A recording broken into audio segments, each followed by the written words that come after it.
जो है यहाँ पर नुकसान देखने को मिले, क्या कुछ आज प्रोग्राम? शुक्रिया। आज यहाँ हम सारे लोग जो पहाड़ी कल्चरल वेलफेयर फोरम भी है, हमारे एथनिक ग्रुप भी हैं, हमारे साथ पूरा जितने भी पहाड़ी कौम है, उनके ज़ोमा जो साउथ कश्मीर से हैं, कोई टंगडहार के एरिया से हैं, कोई कुपवाड़ा के एरिया से हैं, शोपियाँ से हैं, आपके रफ़ियाबाद से हैं, हम सारे लोग यहाँ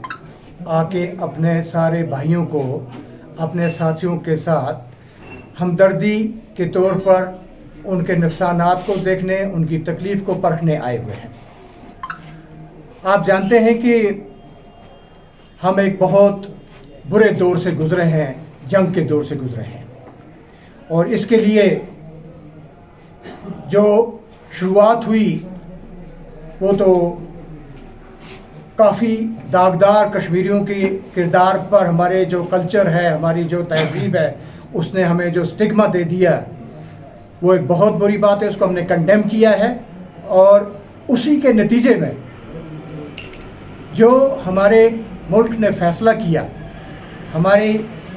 क़यादत ने, हमारे मुल्क की क़यादत ने जो फ़ैसला किया, उसके बाद हमारी आर्मड फोर्सेस ने जिस सफाई से, जिस प्रोफेशनलिज्म से उसको एग्जीक्यूट किया, मैं सबसे पहले उसकी सराहना करता हूं, क्योंकि मैं खुद एक आर्मी मिलिट्री एकेडमी से क्वालिफाइड हूं। मैं जानता हूं कि ये ऑपरेशन हमारी फोर्सेस ने इतनी प्रिसीजन से किया कि अगर हम मिलिट्री हिस्ट्री देखें तो कहीं भी इतना मिलिट्री प्रिसीजन से इतना ऑपरेशन किया हुआ, जहां के बिना LOC बॉर्डर एरिया क्रॉस करने के, बिना किसी फौजी तनसीबात या किसी और एस्टेब्लिशमेंट को हिट करने के, हमारी फोर्सेस ने सिर्फ और सिर्फ दहशतगर्दी के अड्डों को हिट किया और उनको टारगेट किया और उनको डिमोलिश कर दिया।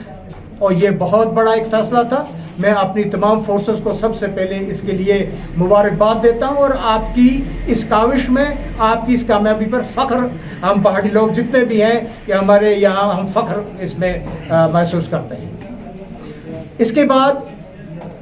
हम जो लोग पहाड़ के एरिया में रहते हैं, मुझे आपको कहने में कोई अचंभा नहीं है कि जब कभी भी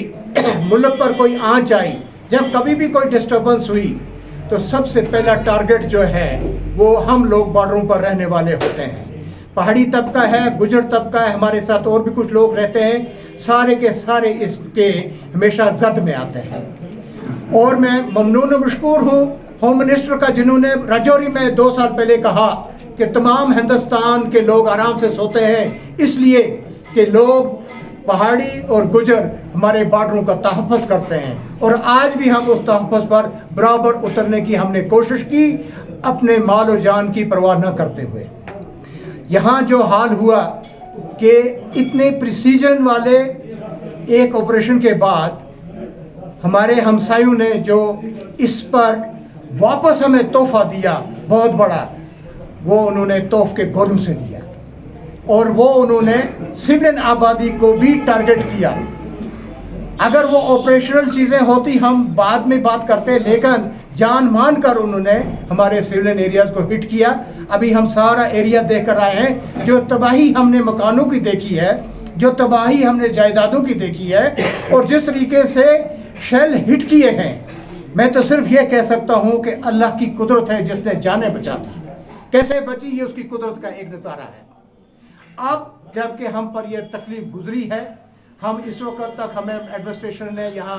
परमिट नहीं किया था आने के लिए। आज हम आए, हम अपने एरिया में गए, अपने लोगों से मिले, अपने भाइयों से मिले, उनका हौसला अफजाई भी की, कि उनको हिम्मत दी कि भाई शुक्र है जानें बच गई, प्रॉपर्टियाँ बनती हैं, बनती रहेंगी। इस ज़ुमरे में इस वक्त मेरी इल्तिजा है, जो हम सारी इस वक्त पिछले 2 घंटे से बैठकर पूरे जो ज़ोमा या हमारी कौम के हैं, उन्होंने दानिशवरान हमारी कौम के रिप्रेजेंटेटिव हैं, उन्होंने एक रिज़ालो किया है, एक ये पेश किया है अपनी गवर्नमेंट के पास कि गवर्नमेंट ने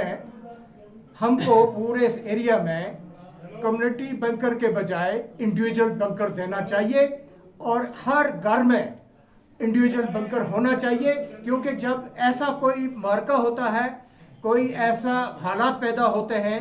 उस वक़्त ये एरिया ऐसा नहीं है कि जहाँ कंटिन्यूस है, लगातार है कि सारे जाकर एक मकान में एक कब में घुस जाएं। यहाँ पहाड़ी एरिया है, ऊपर नीचे की खाड़ ज़मीन है, छोटे छोटे ज़मीन के टुकड़े हैं, इसलिए इंडिविजुअल बंकर दिए जाए। और इंडिविजुअल बंकर देने से पहले हमारी इल्तिजा है कि एक डिफेंस एक्सपर्ट्स की कमेटी बनाई जाए जो थ्रेट असेसमेंट को देखे कि किस एरिया में कितना थ्रेट है, और उसी के मुताबिक ग्रेड 1, ग्रेड 2, ग्रेड 3 थ्रेट के मुताबिक बंकर्स को सैंक्शन किया जाए। और जो बंकर सैंक्शन किए जाएं, उन बंकर को गवर्नमेंट की किसी एजेंसी से तमीर कराया जाए, क्योंकि पैसा देने के बाद बंकर बनते नहीं हैं। हमने देखा कि पहले भी बंकर यहाँ बने थे, आज से 10 साल पहले भी जब यहाँ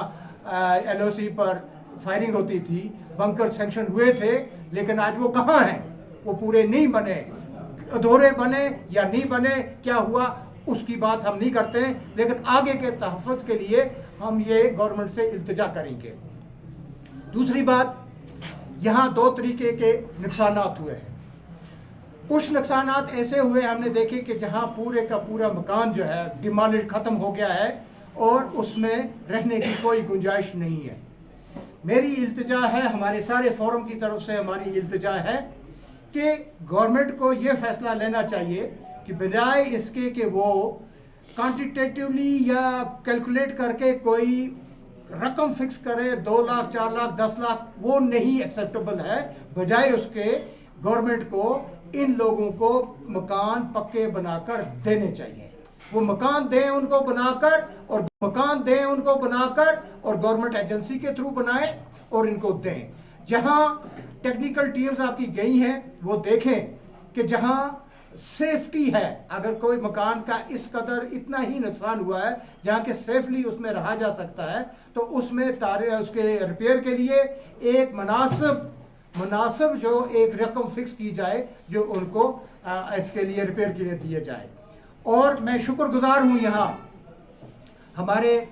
LG साहब का कि जिन्होंने इमीडिएटली आकर हमारी यहाँ खबर पुरसी की, सारा एरिया का दौरा किया,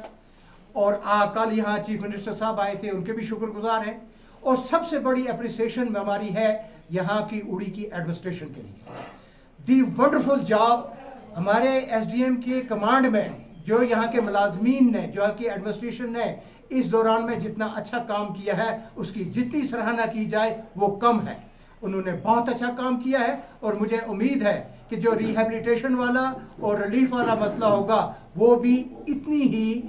अच्छी तदब्बर और अच्छी एडमिनिस्ट्रेशन के जरिए एग्जीक्यूट होगा। थैंक यू, शुक्रिया।